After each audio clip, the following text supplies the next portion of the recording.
Bien le bonjour tout le monde.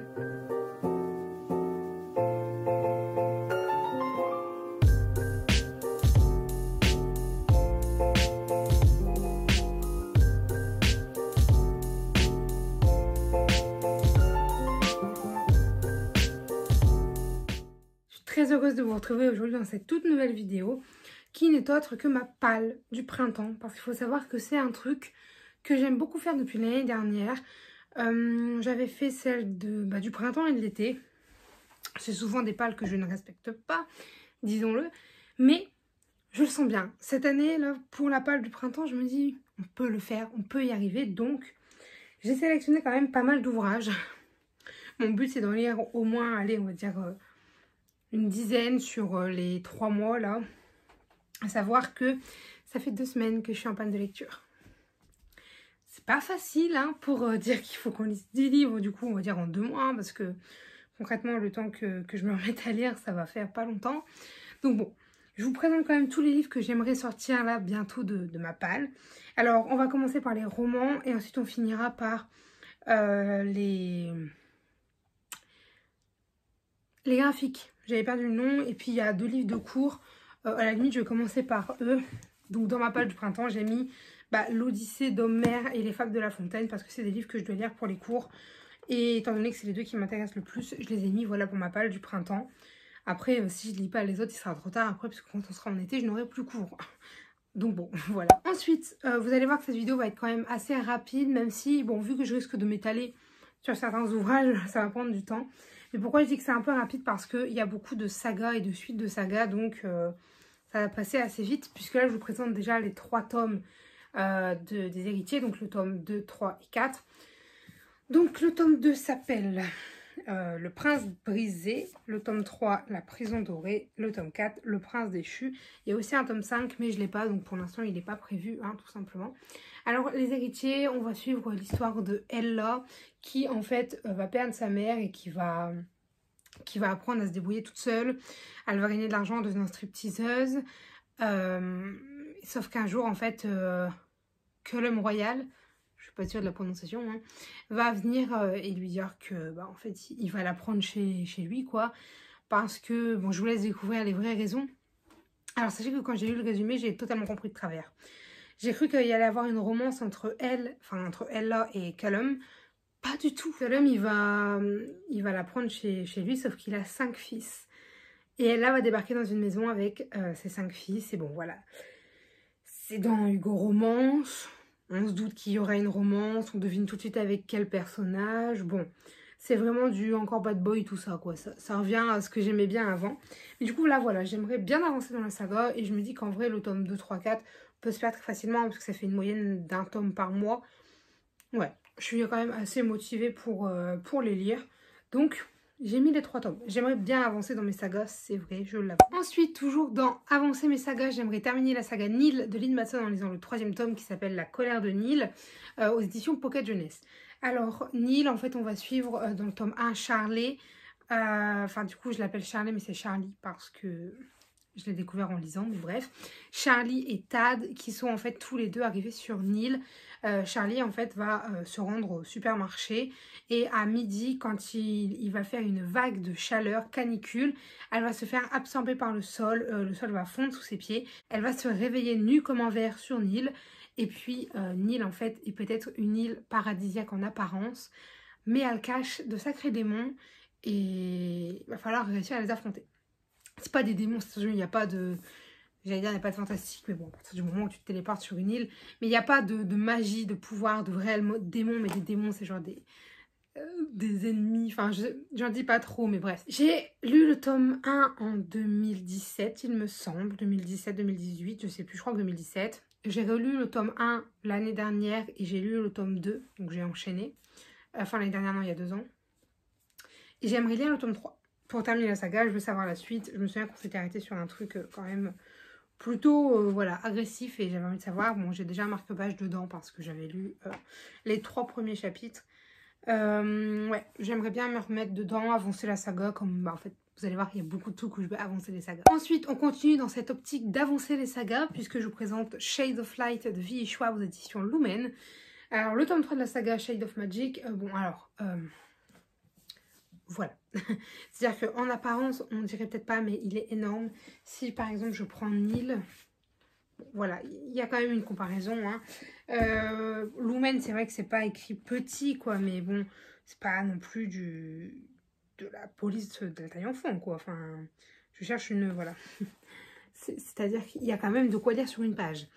Bon, il fait, pour ceux qui voudraient avoir une idée, voilà, 760 pages. C'est un beau bébé, mais j'aimerais vraiment, vraiment réussir à le sortir parce que je voudrais tout simplement terminer cette saga que j'ai kiffé. Pour l'instant, le tome 1 et 2, c'était de superbes lectures et du coup, j'ai qu'une hâte, sincèrement, c'est de me plonger dans ce tome 3 et de le terminer, à savoir qu'il a déjà été commencé.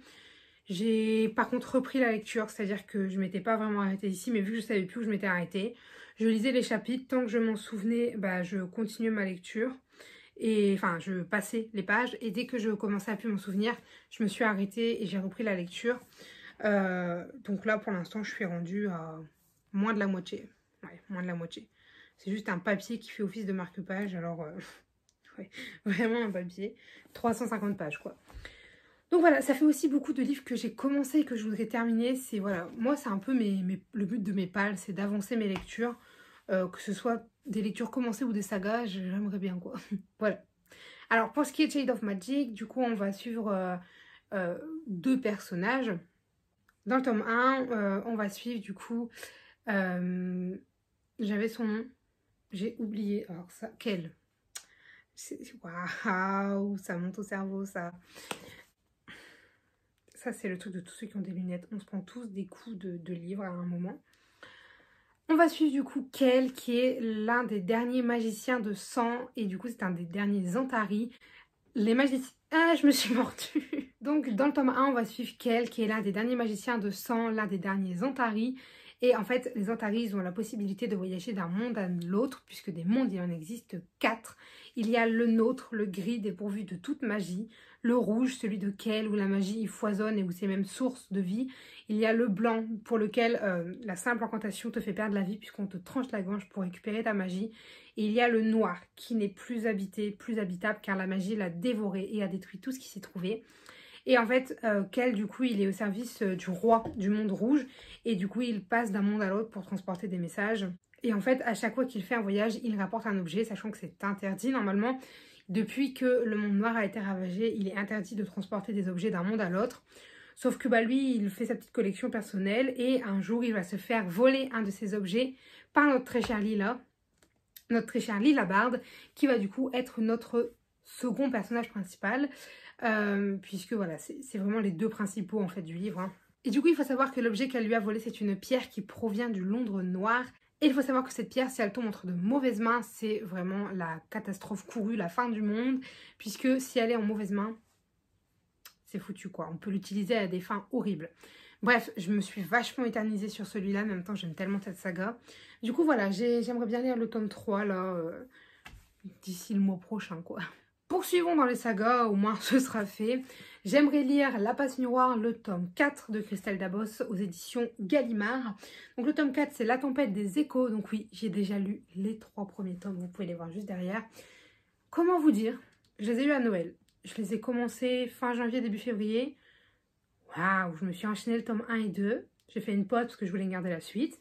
J'ai lu le tome 3. J'ai pas réussi à aller sur le tome 4. J'étais en mode, je veux pas que cette saga se finisse, je veux pas la finir, je veux la garder, je veux toujours pouvoir avoir un tome en fait dans ma palle. Mais voilà, j'ai envie de savoir le fin mot de l'histoire, j'ai envie de savoir comment ça se termine, j'ai envie de savoir qu'est-ce qui va arriver. Enfin bref, j'ai envie de savoir plein de choses. Donc voilà, j'ai mis le tome 4 de La Passe Miroir. Du coup, pour ce qui est de l'histoire, donc toujours du tome 1, on va suivre Ophélie qui est promise en mariage à un homme d'une autre arche, puisqu'il faut savoir que le monde a été explosé en plusieurs morceaux et que maintenant ces morceaux, ils s'appellent des arches. Tu as plusieurs arches, tu as celle notamment d'Ophélie, qui est du coup l'arche... Je ne retiens jamais son nom. Je retiens jamais le nom de l'arche d'Ophélie. Je connais des autres noms, hein. Bon, il y a après celle du coup de son futur mari qui est du coup le pôle, l'arche du pôle. Et du coup voilà, elle va devoir partir pour vivre avec cet homme qu'elle ne connaît pas. À savoir qu'Ophélie, c'est une passe miroir, donc elle a la capacité de traverser les miroirs en fait. Et voilà, du coup on va la suivre, sachant qu'elle est mariée avec un homme pas plus glacial que lui. Genre c'est vraiment le mec détestable. Moi quand j'ai l'impression qu'il a 40 balais. Je sais pas pourquoi. Alors que Ophélie, elle était quand même décrite comme très jeune, hein, genre la vingtaine. Donc t'es en mode, ça fait un petit peu bizarre en fait, mais c'est juste son accent. Et en fait, voilà, je sais pas comment parler de ce livre pour l'instant sans vous spoiler, mais voilà.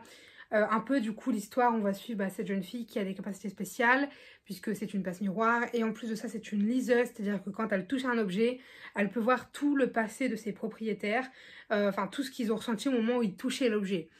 Et voilà, ça va être des capacités comme ça qui font qu'elle va être mariée tout simplement à Thorn, puisque l'homme avec qui elle est mariée s'appelle Thorn. Et voilà, j'en dis pas plus parce que je suis très nulle pour faire des résumés, ça s'entend, ça se voit, et je veux pas vous spoiler, donc vous en saurez plus quand j'aurai terminé la saga et que je vous ferai un update lecture dessus. Mais du coup voilà, le tome 4 me fait très envie, et puis j'ai hâte de le lire. Poursuivons dans les suites de saga, puisque j'aimerais aussi lire le tome 2 de Nevermore, donc, qui s'appelle Le Wanderer, la mission de Morrigan Crow, aux éditions Pocket Jeunesse, écrit par Jessica Thompson. Il faut que j'arrête de dire ça m'énerve. Donc on va suivre Morrigan Crow, qui est une enfant maudite, c'est-à-dire que on la considère comme une enfant maudite, car si tu as la malchance de parler à Morrigan, il va t'arriver une catastrophe. Si Morrigan a la malchance de dire qu'il fait beau aujourd'hui, il va se mettre à pleuvoir, tempête complètement, hein. Et si jamais tu as le malheur d'écouter Morrigan Crow parler, tu peux te faire casser la jambe en tombant. Bon, voilà, c'est-à-dire que c'est une enfant qu'il faut éviter, hein, concrètement. Du moins, c'est ce que ressent Morrigan. Donc pour Morrigan, la vie n'est vraiment pas rose, puisque du coup personne ne l'aime, même son propre père. Tu sens qu'il a qu'une hâte de se débarrasser d'elle, puisqu'en plus, elle risque de nuire à sa carrière politique. À savoir que du coup, les enfants maudits sont destinés à mourir le jour de leur 11e anniversaire à minuit.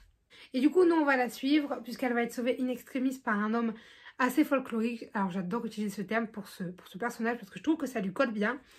Et du coup, voilà, elle va être sauvée in extremis par un homme assez folklorique qui va l'emmener dans le monde de Nevermore, un monde où tu te balades en parapluie, un monde où il y a des chats géants qui parlent, et un monde où Morrigan n'est pas considérée comme une enfant maudite, et où elle va se faire des amis. Tout simplement.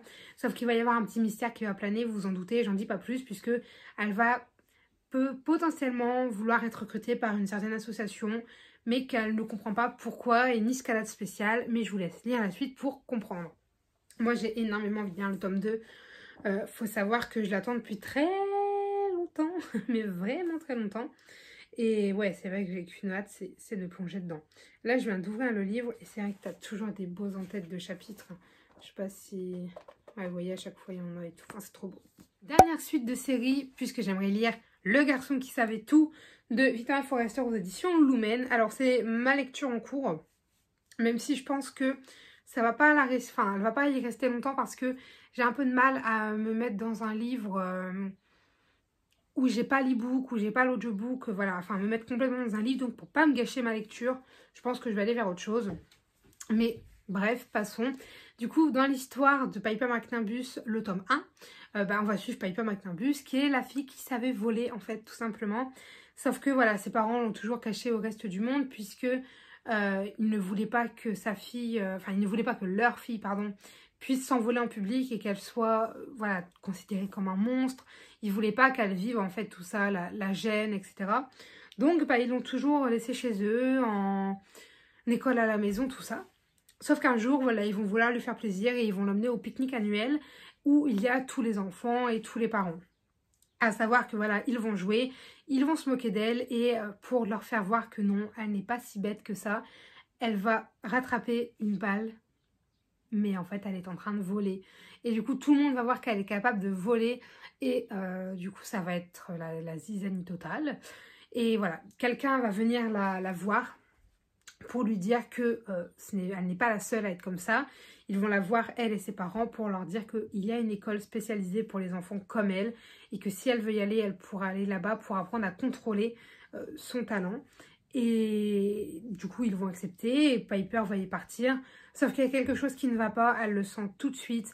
Il y a des choses bizarres, et Elle va essayer de comprendre quoi, parce que peut-être que sa vie d'elle et de ses camarades serait en danger. Voilà, il a l'air trop bien ce tome 2. Alors je pense qu'il y aura plus que 3 tomes, parce que c'est marqué une saga jeunesse, une série jeunesse. J'en sais rien. Souvent, quand c'est une duologie ou une trilogie, ils le disent. La duologie jeunesse, la trilogie jeunesse, vous voyez, genre, je sais pas. Du coup, bon, on verra bien. Mais il me fait très envie. Ensuite, il y a 2 tomes 1. Du coup, je vais vous les présenter tout de suite. Hein. Ça ira très vite. Tout d'abord, on a Iris, le tome 1, du coup, de D.L. Hannibal, donc de l'auto-édité. Je l'ai reçu le mois dernier et vu que je suis tombée en panne de lecture, je ne l'ai pas lu, ça me semble logique. Mais voilà, j'ai quand même très envie de le lire parce que il avait l'air trop bien, quoi. Sincèrement, ça parle de cristaux, de magie, donc oui, ça a l'air vraiment très bien. Alors, je vais pas me risquer de vous faire un résumé parce que pour le coup, vu que c'est pas une suite, j'ai pas encore lu le tome 1, donc je sais pas trop de quoi parle l'histoire.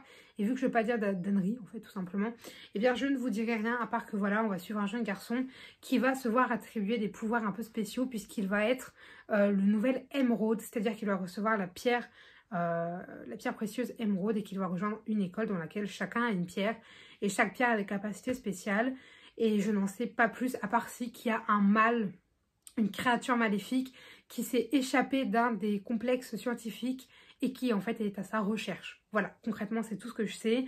Je veux pas en dire trop, pas en dire plus, et voilà, moi j'ai très hâte. Le livre en soi est déjà très beau, du coup j'ai très hâte de le lire. Ensuite, le dernier tome 1 et le dernier tome tout court, puisque c'est le dernier roman en fait. Il s'agit de Victorian Fantasy, le tome 1 de Jean-Jacques Caldera aux éditions J'ai lu. Sachez que ce livre est là, mais je dis la relique de ma palle.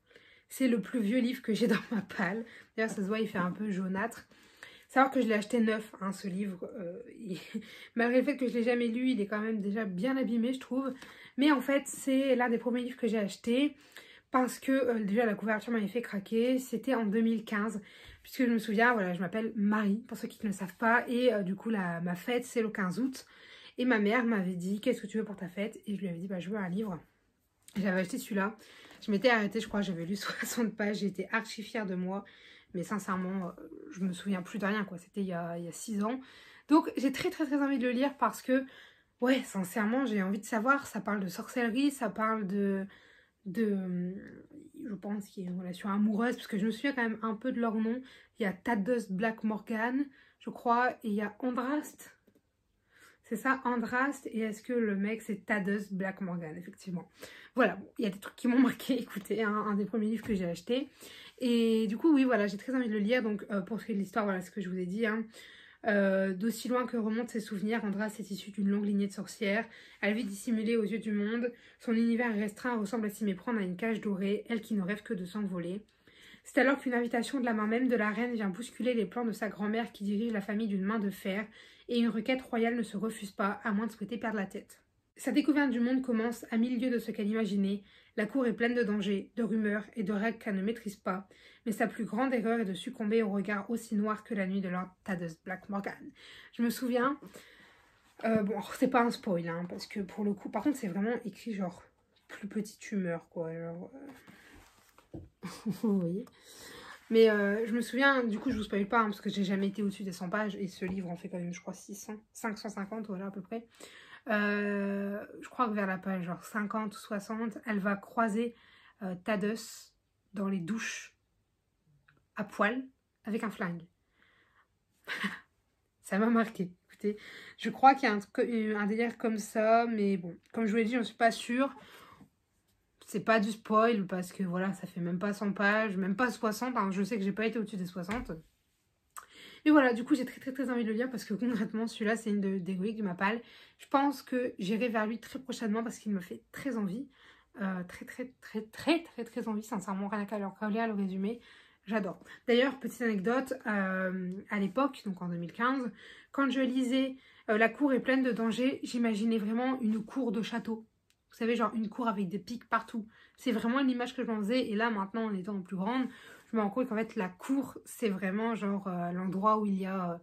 Enfin, c'est ce qu'on a... comment dire? Comment vous expliquer? La cour, c'est tous les gens de la noblesse, quoi. Et J'étais bête à l'époque. Oui, effectivement. Voilà, on a fini pour les romans. On va passer du coup maintenant au... J'ai pas le nom parce que j'en lis tellement pas souvent, mais au graphique. On va passer au graphique. Alors on va commencer par les BD puisque ça va aller assez vite. C'est des suites et elles ne sont pas à moi en plus puisqu'on a le tome 4 mais également le tome 5 des Carnets de Cerises aux éditions, dans la collection Métamorphose, pardon, aux éditions Soleil. C'est écrit par Joris Chamblin et dessiné par Aurélie Néré. Si je ne dis pas de bêtises, vous faites l'inverse, mais je crois que c'est ça. Ou alors les deux, enfin je sais plus exactement. Faudrait que je m'enseigne d'ailleurs. Voilà, du coup, j'aimerais bien les lire tous les deux, donc je vous fais pas de résumé. Il y a un avis lecture qui est disponible pour le tome 1 et 2. Oui, pour le tome 1 et 2 sur la chaîne. Très rapidement, en fait, on va suivre Cerise qui va tenir un journal. Et du coup, ces BD sont un petit peu son journal. Et du coup, on va suivre ses aventures. On va la voir un peu grandir, etc. Et c'est vrai que j'aimerais bien terminer ce tome 4 et 5 d'ici le printemps, comme ça déjà je peux lui rendre. Et comme ça j'aurai terminé la saga des Carnets de Cerises. C'est des BD qu'un jour je m'achèterai. Et pour l'instant je n'ai pas les moyens de m'acheter des romans autant que je voudrais, donc les BD on verra plus tard. Ensuite on va passer au manga, donc vous allez voir en fait il y en a beaucoup et à la fois pas beaucoup parce que là je vais vous en présenter 4 d'un coup. Puisque j'aimerais en fait commencer les Naruto tout simplement. J'ai les 4 premiers tomes de Naruto, donc le tome 1... ils n'ont pas de nom. Ils n'ont pas de nom, d'accord. C'est assez logique d'ailleurs, en fait. Mais du coup, voilà, donc c'est par Masashi Kishimoto. Alors, je fais gaffe parce que la version dont c'est écrit, le nom, regardez la manière dont c'est écrit. Genre, j'avais du mal à distinguer les lettres. Donc, on a le tome 1 de Naruto. C'est aux éditions Kana. Et c'est du coup la version française. Hein. Donc, attendez, je vais vous montrer comme ça ira plus vite. On a le tome 1, le tome 2, le tome 3 et le tome 4 du coup des Naruto. Alors pour ceux qui ne connaissent pas mon amour pour Naruto, j'ai découvert cet animé. Moi j'ai commencé par l'animé. J'ai découvert l'animé, je sais plus, en début d'année scolaire, donc en 2020. Et ouais, c'était vers novembre-octobre. Je l'ai découvert et oh mon dieu, j'ai été accro. Genre j'ai regardé Naruto, pas Naruto Shippuden. Hein. Il me restait, je crois, 1 saison et demie à regarder pour que je le termine. Mais voilà, il y avait eu un petit peu de stress pour les examens. Donc j'avais arrêté de regarder la télé. Et bon bah là j'ai repris, je sais pas, il y a un mois peut-être, j'ai repris, enfin moins d'un mois d'ailleurs. Et j'ai terminé Naruto, j'ai commencé Naruto Shippuden et là j'ai presque fini Naruto Shippuden. J'ai pas hâte de le finir, j'ai pas hâte parce que je sais que derrière du coup j'aurai plus de Naruto. Bon après il y a Boruto mais ça me fait un petit peu chier dirons-nous pardon, parce que vraiment Naruto j'aime ça mais d'amour. Et ouais je pense que je me les referai limite même dès que j'ai fini je me refais les Naruto quoi. Pour toujours avoir un truc à regarder je serais capable de le faire. Mais bon bref, du coup là j'ai les 4 tomes de Naruto que j'aimerais lire. Et puis après j'en ai un autre mais bon, comment dire, voilà, après j'ai le tome 29. Donc bon, il m'en manque entre deux, mais ça me fera déjà ça de gagner. Le dernier manga de cette vidéo et du coup le dernier ouvrage de cette vidéo, il s'agit de The Promised Neverland, le tome 1 aux éditions Kaze, écrit par Kaiu Shirei et dessiné par Potsuka Demizu. Et concrètement, je retarde la lecture de ce tome 1 parce que j'aurais voulu avoir au moins 3 tomes. Parce que vous savez, moi, ce que j'aime bien faire, c'est lire entre 3 et 4 tomes d'affilée parce que j'ai vraiment comme ça l'impression de pouvoir rentrer dans l'histoire. Bon, là, il s'avère que j'ai que le tome 1. Après, pourquoi pas, le mois prochain, à acheter le tome 2 et 3. Il coûte pas très cher, hein, je crois. Il coûte 7 €, il me semble. Voilà, j'achète le tome 2 et 3, comme ça, je peux me lire les 3 premiers tomes. Et alors, pour l'histoire, d'ailleurs, pour l'histoire de Naruto, ça va parler de ninja. Hein. Concrètement, je sais pas comment.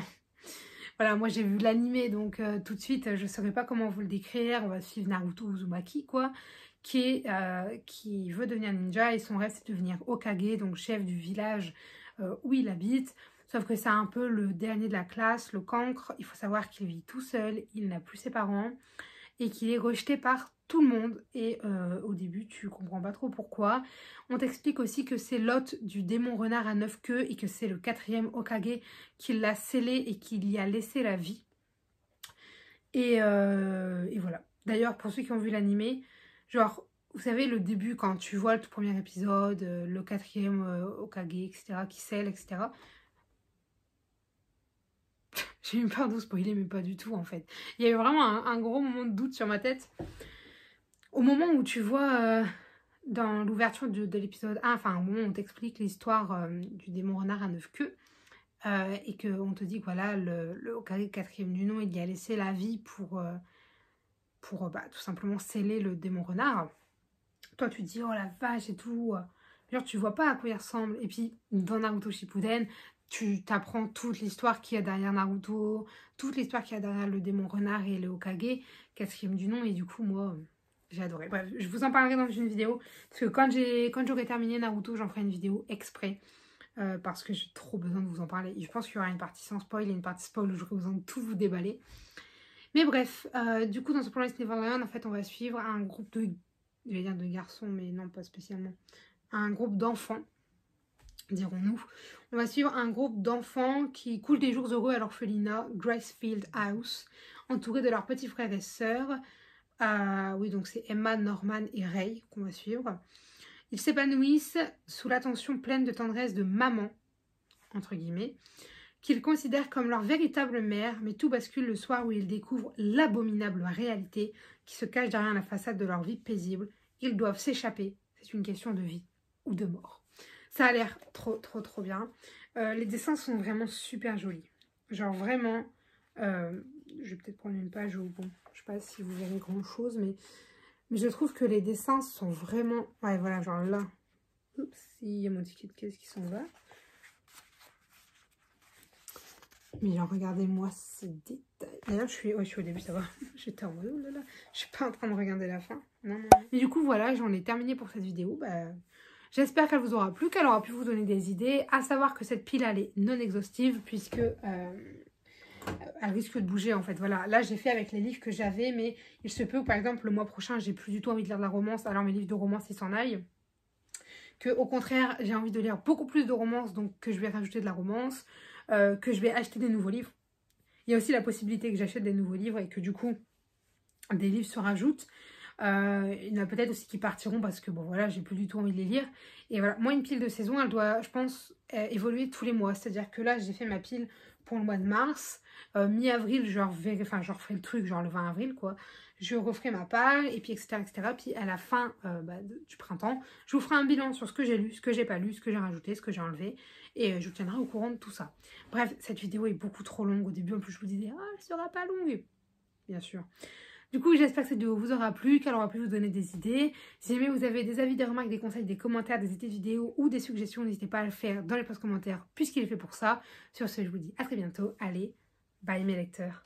Yeah, you were right this time, you were right this time. Take a look around, look what you did last night. What you did last night, never heard a sound. Yeah, I know that you told me one day you'd show that you were right this time, you were right this time.